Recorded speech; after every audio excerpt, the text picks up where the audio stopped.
Coach Honey Rose കൊണ്ടുവരുമോ inauguration? Honey റോസിനെ കൊണ്ടുവരാൻ എന്താ കുഴപ്പം? എന്നെ സംബന്ധിച്ച് ബിസിനസ്സാണ്, വ്യക്തിപരമായിട്ട് ആരോടും ഒരു വൈരാഗ്യമില്ല. നമ്മൾ ആരും മോശമായിട്ട് ഒന്നും ചെയ്തിട്ടില്ല മനഃപൂർവ്വം. അല്ല അങ്ങനെ തന്നെയല്ലേ? ഇപ്പൊ ആള് കണ്ട സൽമാൻ ഖാൻ വന്നപ്പോ വന്നു, ഡെങ്കു വിളിച്ചപ്പോ വന്നു. നമുക്ക് ബിസിനസ്സാ, വ്യക്തിപരമായിട്ട് ആരോടും ഒന്നുമില്ല.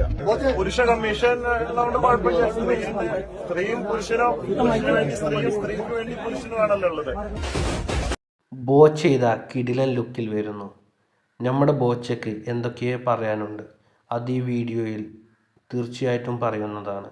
അപ്പോൾ ഈ വീഡിയോ മാക്സിമം എല്ലാവരും കാണുക, മാക്സിമം എല്ലാവരിലേക്കും എത്തിക്കുക. അപ്പോൾ മറക്കണ്ട, അപ്പോൾ ബോച്ചയ്ക്ക് കുറെ പറയാനുണ്ട്. സൽമാൻ ഖാൻ മാവൂർ റോഡിൽ വന്നപ്പോഴാണ്, ഓർമ്മയുണ്ടോ? സൽമാൻ ഖാനെ ഓർമ്മയുള്ളൂ, എന്നെ ഓർമ്മയുണ്ടോ? അതായത് സൽമാൻ ഖാനെ മറന്നാലും കേരളത്തിലുള്ളവരൊന്നും ബോച്ചേനെ മറക്കില്ലല്ലോ ഇപ്പോ, അല്ലെ? ഇല്ല, ഞാൻ സൂചിപ്പിക്കില്ല കാര്യം പറഞ്ഞത്.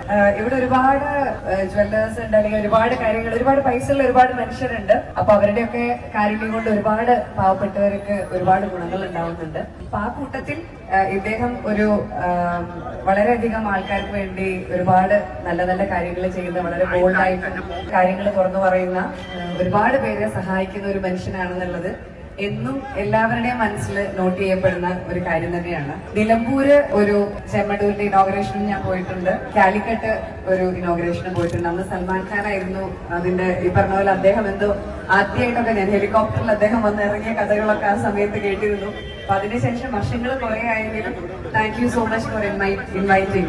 ഫ്യൂച്ചറിൽ എവിടെയൊക്കെ ഷോറൂമുകൾ? ഫ്യൂച്ചറില് ഇനിയിപ്പോ മംഗലാപുരം ഉണ്ട്, പാല ഉണ്ട്, മാവേലിക്കര. നമ്മള് ഇപ്പൊ 56 ജ്വല്ലറി ഷോപ്പുകൾ ബോബി ചെമ്മണ്ണൂർ ഇന്റർനാഷണൽ എന്ന ബ്രാൻഡിലാണ്. USA, UAE and India.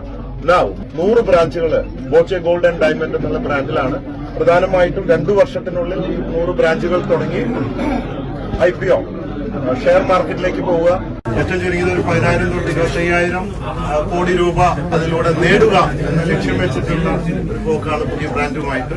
അങ്ങനെ 2 ബ്രാൻഡ് ഉണ്ടെങ്കിൽ 2 ലിസ്റ്റ് ചെയ്യാലോ, അതുകൊണ്ടാണ്. അബ്ദുറഹീമിന്റെ തല വെട്ടാതിരിക്കാൻ, സൗദി ജയിലിൽ നിന്ന് മോചിപ്പിക്കാൻ വേണ്ടി 34 കോടി രൂപയ്ക്ക് ഞാൻ തിരുവനന്തപുരം മുതൽ തൃശൂർ വരെ തെണ്ടിയപ്പോൾ 34 പകരം 44 കോടി രൂപ തന്ന് സഹായിച്ചതിൽ തിരൂരിന് വലിയൊരു പങ്കുണ്ട്. അതിനുശേഷം ആദ്യമായിട്ടാണ് ഞാൻ തിരൂര് വരുന്നത്.